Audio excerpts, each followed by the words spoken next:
Virtyti i nëntë.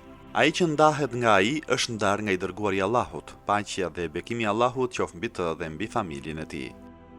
Hakimi përcjell në librin e tij El-Mustadrak me zinxhir transmetimi nga Ebu Dherri, Allahu qoftë i kënaqur me të, se ka thënë: I dërguari i Allahut, paqja dhe bekimi i Allahut qoftë mbi të dhe mbi familjen e tij, ka thënë: O Ali, kush ndahet nga unë është ndar nga Allahu, kush ndahet nga ti është ndar edhe nga unë. Këtë hadith e transmeton Ahmedi dhe Ibn Asakiri. Ebu Bekr el-Ismaili me zinxhir transmetimi nga Ibn Umar, se ka thënë: I dërguari i Allahut, paqja dhe bekimi i Allahut qoftë mbi të dhe mbi familjen e tij, ka thënë: Kush ndahet nga Aliu është ndar nga unë, kush ndahet nga unë është ndar prej Allahut Azza wa Jall. Taberaniu e ka transmetuar nga Ibn Umar, Hakimi ka thënë ka zinxhir të sakt transmetimi, por dy shehlerët nuk e kanë transmetuar. El-Haythami ka thënë e ka transmetuar El-Bezzar dhe transmetuesit e tij janë të besueshëm. Pra hadithi i përmendur ka zinxhir transmetimi të saktë dhe ai tregon se kush ndahet nga Aliu është ndar nga Allahu dhe nga profeti. Virtyti i 10. Aliu është prej profetit dhe profeti është prej Aliut, askush tjetër nuk e kryen misionin e profetit përveç Aliut. Ibn Majah përcjell në librin e tij Sunen me zinxhir transmetimi tek Hubeish ibn Janade se ka thënë: I dërguari i Allahut, paqja dhe bekimi i Allahut qoftë mbi të dhe mbi familjen e tij, ka thënë: Aliu është prej meje dhe unë jam prej Aliut, nuk i kryen njëri tjetër urdhrat dhe mesazhet që më vijnë mua përveç meje dhe Aliut. Këtë hadith e transmetojnë Tirmidhiu, Nisaiu, Ahmed ibn Hanbal e të tjerë. Këtë hadith e kanë saktësuar shumë dietarë si Tirmidhi, Dhahabi, Albani, Huwaini el-Athari dhe hulumtuesi i Musned Ahmedit, Ahmed az-Zain. Referuar pjesës së parë të këtij hadithi, Aliu është prej meje dhe unë jam prej Aliu, dua të rikujtoj faktin se ky është një hadith shumë i përhapur dhe shumë i saktë, të cilin e përmendëm edhe në virtytin e 4 për të plotësuar përfitimin, po përcjellim transmetimin e Imran ibn el-Hasin en-Nisai në librin e tij Es-Sunan dhe Ibn Ebu Asim në librin e tij Es-Sunnah e të tjerë.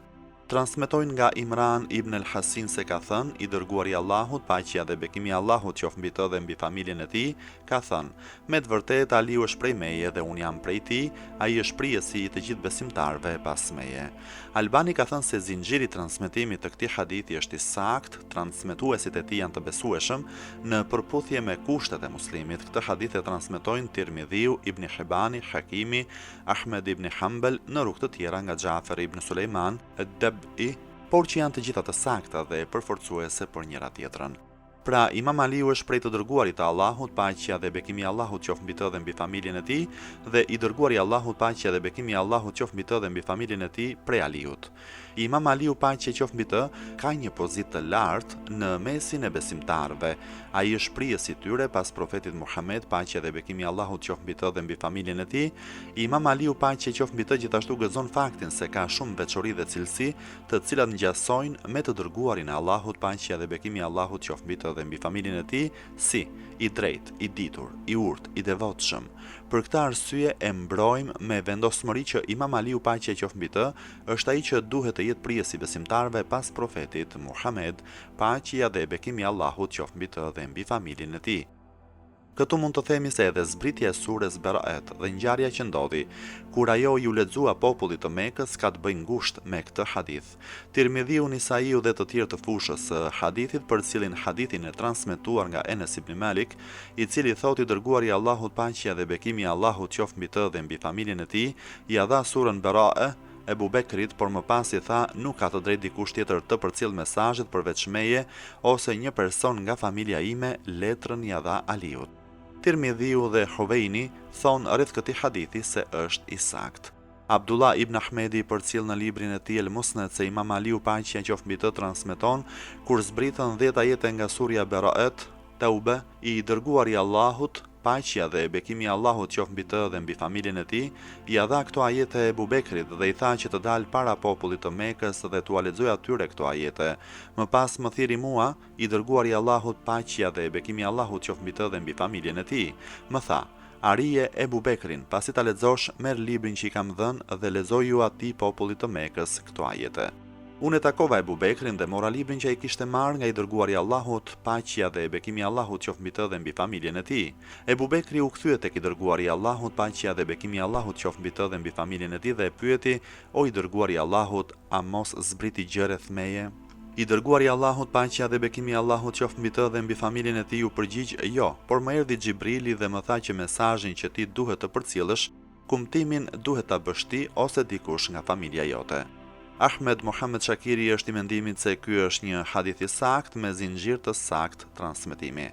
Në librin Khasais me transmetues Zeid ibn Yathig, nga Imam Aliu, paqja qoftë mbi të, thuhet: "Të dërguarit të Allahut, paqja dhe bekimi i Allahut qoftë mbi të dhe mbi familjen e tij, i zbritën ajete nga surja Bara'a, Taube, dhe dërgoi Ebu Bekrin që t'u lexojë ato njerëzve.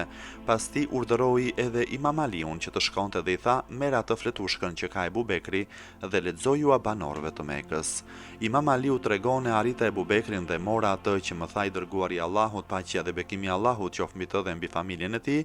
Ebu Bekri u largua, por ishte i mërzitur, shkoi tek i dërguari i Allahut, paqja dhe bekimi i Allahut qoftë mbi të dhe mbi familjen e tij dhe e pyeti: "A mos zbriti gjë ndaj meje?" I dërguari i Allahut, paqja dhe bekimi i Allahut qoftë mbi të dhe mbi familjen e tij, tha: "Jo, por unë u urdhërova që të mos e përçoj njëri tjetër mesazhin përveç meje ose dikush nga familja ime, ehli bejti im." Ebu Ishaq el-Huwaini thot se ky është një transmetim i sakt, ndërsa Ahmedi dhe Hakimi e përcjellin këtë hadith të transmetuar në një hadith të gjatë nga Ibn Abasi, mes të cilit thuhet: "Më pas i dërguari i Allahut, paqja dhe bekimi i Allahut qoftë mbi të dhe mbi familjen e tij, dërgoi dikë për t'u lexuar njerëzve ajetet e surës At-Taube dhe pasti dërgoi edhe Imam Aliun. Pas kësaj, dërguari i Allahut, paqja dhe bekimi i Allahut qoftë mbi të dhe mbi familjen e tij, tha: "Nuk i takon dikujt tjetri kjo detyrë vetëm se mua ose dikujt nga familja ime." Hakimi thot se ky është një hadith me zinxhir të sakt transmetimi. Këtë mendim e mbështet edhe Dhehebiu. Ahmed Mohamed Shakiri thot se ky hadith ka një zinxhir të sakt transmetimi dhe personi për cilin thuhet dërgoi dikë është Ebu Bekri, Allahu qoftë i kënaqur me të.